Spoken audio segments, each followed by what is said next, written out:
Tick tick টক টক ঘড়ির কাঁটার দিকে তাকিয়ে প্লেয়ারদের বুক করছে ধক ধক। গুনে গুনে আর মাত্র 6টি দিন, তারপরই জানা যাবে কার স্থান হচ্ছে কোথায়। টাকা ভর্তি ব্যাগ নিয়ে সৌদির টিকিট কেটে ফেলেছেন ফ্র্যাঞ্চাইজিরা।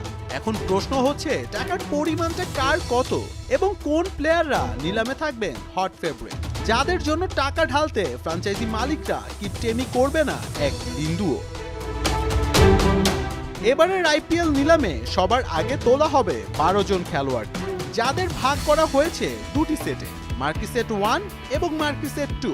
প্রতিটি সেটেই থাকবেন 6 জন করে খেলোয়াড়। মার্কি সেট 1-এ বা সবার প্রথমে নিলামে নাম আসবে Jos Buttler, Shreyas Iyer, Rishabh Pant, Kagiso Rabada, Arshdeep Singh এবং মিচেল স্টার্কের। পরের সেটেই থাকবেন Yuzvendra Chahal, Liam Livingstone, David Miller, KL Rahul, Mohammed Shami ও মোহাম্মদ সিরাজরা।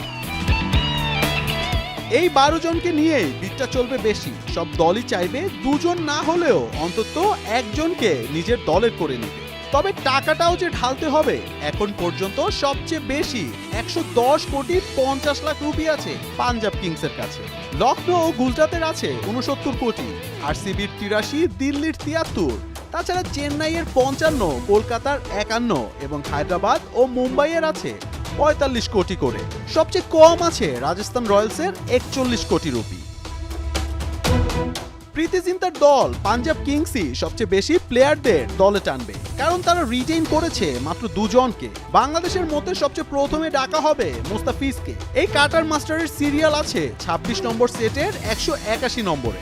সাকিব আছে 61 নম্বর সেটে, তার সিরিয়াল 439। এবারের আইপিএলে 1 থেকে 116 নম্বর সিরিয়ালের প্লেয়ারদের ধারাবাহিকভাবে ডাকা হবে। 117 নম্বর সিরিয়াল থেকে এক্সেলেটেড প্রসেসে নিলামে তোলা হবে। টাইগারদের নিতে ফ্র্যাঞ্চাইজিগুলো কতটা আগ্রহী হবে তাই এখন দেখার বিষয়।